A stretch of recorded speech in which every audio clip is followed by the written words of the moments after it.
আব্বাজান বাবা মনিকে দিন, ও মা বোনেরা মনে রাখুন, আমি একটু একটা বাগিয়ে যাচ্ছি, আল্লাহ চাইলে একটা গন্তব্যে নিয়ে যাব। খেয়াল করুন, মুসলমান আমরা কাকে বলি, ইমানদার আমরা কাকে বলি? যে মানুষটা পড়ে নিয়েছে লা ইলাহা ইল্লাল্লাহ মুহাম্মাদুর রাসূলুল্লাহ, এই কলেমা যিনি পড়ে নিয়েছেন, এই কলেমা পড়া মানুষগুলোকে আমরা মুসলমান বলে বা ইমানদার বলে জানি। কথা বলেন ঠিক না ভুল? ও বাবাজিরা ভাইরা মনে রাখুন, আমি আপনাদেরকে জিজ্ঞাসা করছি, অন্যদিকে না, আমি ছোট্ট করে কলেমাটার কথা একটু জিজ্ঞাসা করছি। আপনি কলেমা পড়ে নিয়েছেন, আমি কলেমা পড়ে নিয়েছি, লা ইলাহা ইল্লাল্লাহ মুহাম্মাদুর রাসূলুল্লাহ।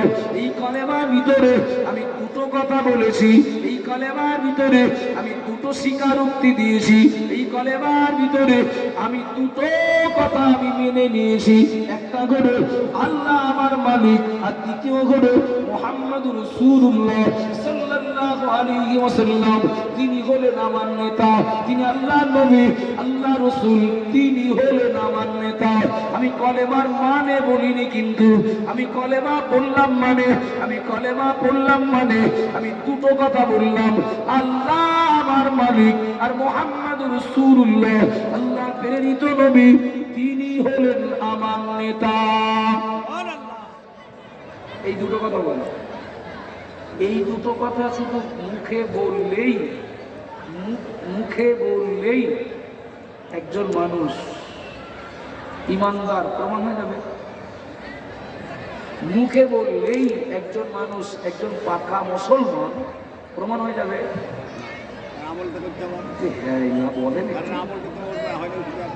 অসুবিধা হচ্ছে নাকি আপনাদের? চলে আব্বাজান মায়ের মনে রাখুন, আমি আগেই বলেছি, আপনাদের নিজের চাহিদা পিছনে রাখুন, আমি যেটা বলছি এটা শোনেন, নির্দেশ নয়, এটা আমার পায়ে ধরে দাবি। দেখেন তো কিছুটা উপকার পাওয়া যায় কিনা, কিছু নিয়ে বাড়ি যাওয়া যায় কিনা। ও বাবাজিরা মায়েরা, বাহ্যিক দৃষ্টিতে আল্লাহর কোন বান্দা, আল্লাহর কোন বান্দি যদি কলেমা পড়ে নেন, দুনিয়ার মানুষ বলবেন লোকটা মুসলমান, দুনিয়ার মানুষ বলবেন লোকটা ইসলাম ধর্ম অবলম্বী, কিন্তু না না, আল্লাহর কাছে ইসলাম ধর্মের বলে, মুহাম্মাদুর রাসূলুল্লাহর কাছে তার উম্মাত উম্মতি বলে প্রমাণ করতে গেলে কিছু লাগবে, কিছু দেখাতে হবে। ও বাবাজিরা মায়েরা, ছেলে মেয়েদের বিবাহ হয় দেখেছি, ছেলে মেয়েদের বিবাহ হয় দেখেছি, ছেলে বললে কবুল, মেয়ে বললে কবুল, বিবাহ হয়ে গেল।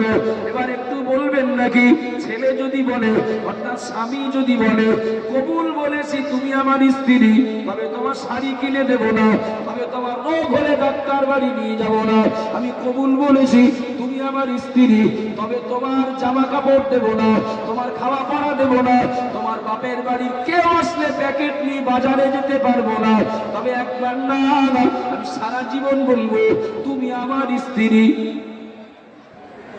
আবার যদি উল্টে দেওয়া হয়, স্ত্রী যদি স্বামীকে বলে, দেখো এতদিন ছিলাম আব্বার অধীনে, আজকের থেকে তোমার অধীনে, তুমি আমার স্বামী, তুমি আমার স্বামী, তুমি আমার স্বামী, তবে বলে ভাত রান্না করতে পারবো না, একবার না, আমি সারা জীবন বলবো তুমি আমার স্বামী, তবে তোমার জামা কাপড় কাচতে পারবো না, একবার না, সারা জীবন বলবো তুমি আমার স্বামী, তবে একটা কথা মনে রাখো, তোমার আব্বা তোমার মা, যারা আমার শ্বশুর শাশুড়ি, আমি ওদের বোঝা টানতে পারবো না, তোমার ভাই তোমার বোন, ওদের জন্য রান্না করা, ওদের জন্য জামা কাপড় পরিষ্কার করে দেওয়া আমার দ্বারা কিন্তু সম্ভব না, তবে একবার না, আমি সারা জীবন বলবো এই দুনিয়ায় কোন পুরুষ আমার স্বামী না, তুমি আমার স্বামী, তবে সংসারের কাজ বলে করতে পারবো না। সংসার চলবে না। এতগুলো মানুষেরা আসেন, আপনাদের কাছে জিজ্ঞাসা করছি, এ স্বামী স্ত্রী কদিন থাকবে? হ্যাঁ, আর একটু অনুরোধ করছেন, সামনে কদিন আসবে না, আপনার ঘর ব্যথা হয়ে যাবেন, আপনার এরকম কোনাকুনি বসবো, খুব কষ্ট হবে একটু উঠলে। মুরব্বীরা না, আমার জওয়ান যুবক হয় না, খুব ভালোবেসে বলছে একটু আসেন না সামনের দিকে, একটু মুখোমুখি, আপনারা অনেক দূরে আসেন, কি বলছেন শুনতেও পাচ্ছি না। আমার কথা বুঝতে পারছেন কিনা সেও তো আমার বুঝতে অসুবিধা হচ্ছে। আর যদি মনে হয় যেখানে আসেন ওখানে থেকে সুবিধা হচ্ছে তো থাকুন, তাতে আমার কোনো সমস্যা নেই। আচ্ছা, এই সম্পর্ক কদিন টেকবে? টেকবে কি? যতই কবুল বলা হোক, কবুল বলার পরে যদি সংসারের কাজ না করা হয়, ও কবুলে বলো সংসার টেকে না। কি মজার! কবুল বলার পরে যদি শাড়ি কিনে না দেওয়া হয়, যদি স্ত্রীর ডাক্তার কবিরাজ না করা হয়, যদি তার প্রতি দায়িত্ব পালন না করা হয়, ওই স্ত্রী যতই বলি মুখে মুখে তোমার আমি জীবনের থেকে বেশি ভালোবাসি, ও বলো আমাদের এলাকার একটা কথা বলি, ঝ্যাঁটা মেরে সব বাপের বাড়ি চলে যাবে, মানে আমার ওরকম ভালোবাসার দরকার নেই। সম্পর্ক টিকতে গেলে কবুল বলার পর দায়িত্বটা পালন করতে হবে। আবার জানবার মনে রাখুন, ও মা বোনেরা, মনে কি দিন লা ইলাহা ইল্লাল্লাহ মুহাম্মাদুর রাসূলুল্লাহ এই কলেমা বলেছি মানে আল্লাহর নবীর সঙ্গে একটা সম্পর্কের বাঁধনে পড়েছি। একটু কথা বলেন না? আমি যখন বলেছি আল্লাহ আমার মালিক, তখন আমি তার গোলাম। এখন গোলাম যদি মালিকের কথা না শোনে, গোলাম যদি মালিকের দেওয়া কাজ না করে দেয়, গোলাম যদি মালিকের সংসারের কাজগুলো গোলাম যদি না করে, যতই বলে আল্লাহ মালিক, কথা বলে টেকবে না। ও বাবাজিরা, ভাইয়েরা, মনে রাখুন, আমি যখন বলবো আল্লাহ আমার মালিক, তখন অবশ্যই আমি তার গোলাম হিসাবে আমাকে মালিকের গোলামি করতে হবে। আমার মালিক আমার যা বলবেন, আমার মালিক আমাকে যা খেতে বলবেন, যে রাস্তায় যেতে বলবেন, যা আদেশ করবেন মানতে হবে। আমার মালিক আমাকে যা নিষেধ করবেন, নিষেধ বাদ দিতে হবে। তবেই তো মালিকের সঙ্গে গোলামের সম্পর্ক থাকবে। তা না হলে শুধু মুখে মুখে কবুল বললে সংসার কিন্তু টেকবে না। ভুলে যাচ্ছে নাকি? না, ঠিক আছে। তাকবীর দিন, নারায়ে তাকবীর। আল্লাহু আকবার। আমার কথা যদি বুঝতে অসুবিধা না হয় তাই তাকবীর আসলে জোর দেন, আমি বুঝে নেবো, তা জিজ্ঞেস করবো না তুমি। নারায়ে তাকবীর। আলহামদুলিল্লাহ, আলহামদুলিল্লাহ। তাহলে আপনার আমার উচিত হলো দাবির সঙ্গে কাগজপত্র জোগাড় করা, প্রমাণ জোগাড় করা। দুনিয়ার এনআরসি ঘাট ধরে ডিটেনশন ক্যাম্পে ঢোকাবে, কিয়ামতের দিন বলে আল্লাহ এনআরসি করবেন, ওই এনআরসিতে যদি প্রুফ না থাকে ঘাট ধরে জাহান্নামে ঢোকাবেন। কথা ঠিক না ভুল? মনে কে দিন, ও মা বোনেরা, মনে রাখুন, আমি একটু একটা বাগিয়ে যাচ্ছি। আমার যেটা মনে হয় কষ্ট করে যে জিনিসটা অর্জন করতে হয়, কষ্ট করে যে জিনিসটা জোগাড় করা হয়, ওর প্রতি মায়া থাকে, ওর প্রতি আকর্ষণ থাকে, ওর প্রতি দায়িত্ব থাকে। কিন্তু যে জিনিসটা সহজে লাচে পাওয়া যায়, সেটা একটু অনীহার পাত্র হয়, একটু অবহেলার পাত্র হয়। না চাইতে বিরাট কিছু কেউ পেয়ে গেলে সেটাকে তুচ্ছ তাচ্ছিল্য করে, অবজ্ঞা করে, সেটাকে অবহেলা করে। কিন্তু কষ্ট করে যদি কিছু পাই, কিছু জোগাড় করে, কিছু জোগাড় করি, তার প্রতি আমাদের একটা আকর্ষণ থাকে, একটা ভক্তি মহাব্বত থাকে।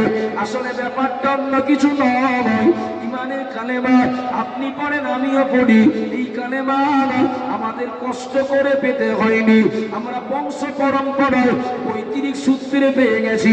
যার জন্য এর প্রতি আমাদের অনীহা, যার জন্য এর প্রতি এর প্রতি আমাদের অবজ্ঞা, কিংবা এর প্রতি আমাদের তুচ্ছ তাচ্ছিল্যের মনোভাব। কিন্তু মনে কে দিন, যারা ইমানে কালেমা কষ্ট করে পেয়েছিলেন, ইমানটাকে যারা কষ্ট করে পেয়েছিলেন, তাদেরকে হাজারো কষ্ট, তাদের প্রতি হাজারো জুলুম অত্যাচার, এমনকি ঘর ছাড়া, বাড়ি ছাড়া, দেশ ছাড়া করে দেওয়ার পরে ইমানের জায়গা থেকে আল্লাহ মালিক মুহাম্মাদুর রাসূলুল্লাহ, আল্লাহ নবী, এই বিশ্বাসের জায়গা থেকে তাদের কিঞ্চিত পরিমাণে কেউ নাড়াতে পারেনি।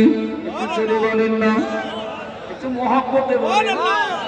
কিন্তু যারা সহজে পাবেন, হসপিটালে গেলাম ঔষধ দিলেন, ওই একই ঔষধ ফার্মেসি থেকে যদি কিনে আনি, নিশ্চয়ই দুটো ঔষধ গুলো দুরকম হবে।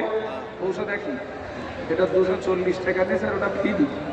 ওই ফ্রি ঔষধ ঔষধ চুলোর গলায় পড়ে থাকবে, ওই হয়তো খাটে খাড়ায় দুটো ছড়াচ্ছে, কিন্তু কিনে আনা হয়েছে এটা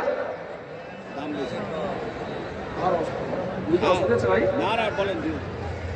ও বাবাজিরা, ভাইরা, মনে গেদিন, ও মা বোনেরা, মনে গেদিন। আমি প্রসঙ্গে অনেক দৃষ্টান্ত দিতে পারি, প্রসঙ্গে অনেক উদাহরণ দিতে পারি। আমি আবার জায়গায় আসবো, ফিরে আসবো। তার আগে আমার এই কথার পক্ষে আপনি একটা প্রমাণ নেন। কলেমা পড়েছি, কিন্তু এই কলেমার দাম দেই না, কলেমার মূল্য দেই না, এর চাহিদা মেটাই না, কারণ অন্য কিছু নয়, কারণ হলো সহজে পেয়েছি তাই। একবার মনে করে দেখুন, আল্লাহর নবী মুহাম্মদ রাসূলুল্লাহ সাল্লাল্লাহু আলাইহি ওয়াসাল্লামের জানের শত্রু, আল্লাহর নবীর প্রাণের শত্রু নাম তার আবু জাহল। সকালবেলা ঘুম থেকে ওঠে আর ঘুমাতে যাওয়ার আগ পর্যন্ত সারা সময়টা নবীকে কিভাবে ক্ষতি করবে, নবীকে কিভাবে মারবে, কিভাবে কলেমার দাওয়াত বন্ধ করবে, কিভাবে আল্লাহর নবীর সঙ্গী সাথীদের প্রতি জুলুম করবে, এই প্ল্যান পরিকল্পনা আবু জেহেলের সারাদিন চলে।